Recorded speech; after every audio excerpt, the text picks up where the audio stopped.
Hey everybody, this is LVO Toro. Fancy Action Now. We're here to talk about Xbox hardware and what the future of this brand will be. Is there a future?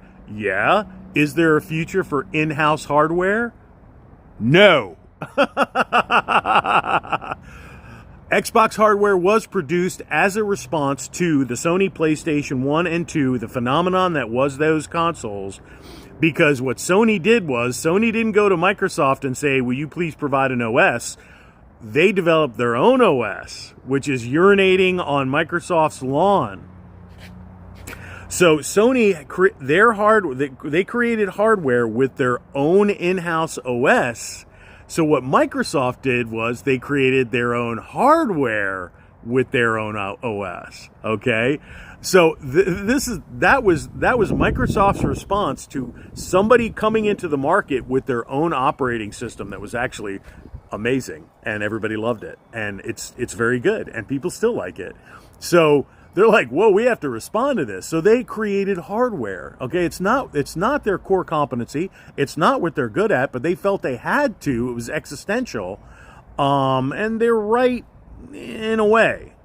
But they would have been better off third-partying even back then. But the Xbox, here we go. I like to make these statements because they're like flag. I'm placing my flag. Xbox Series X is the last true in-house console that they're going to do. It's over at terms of in-house hardware. They may keep like making the controllers in-house as kind of a PR. That's why they kept doing that, and they showcase that instead of the consoles.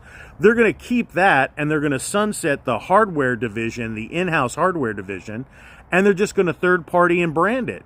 That's the smart move. It's the cost-effective move, and then you get the halo effect, literally, of Asus and ROG, and somebody's a leader in the hardware space, along with your brand. And it does support it buoys the brand. So that's where it's going. Like, there's not going to be any in-house hardware except maybe the controller. And then you don't need a Phil Spencer. He was the in-house hardware front man. And if you don't do in-house hardware, you're no longer doing that, and you're going to dedicate yourself to the software development space, the enterprise development space, the AI integration space, where your wheelhouse is, where your strengths are. You don't need a Phil Spencer. You need an AI specialist. That's where it's going.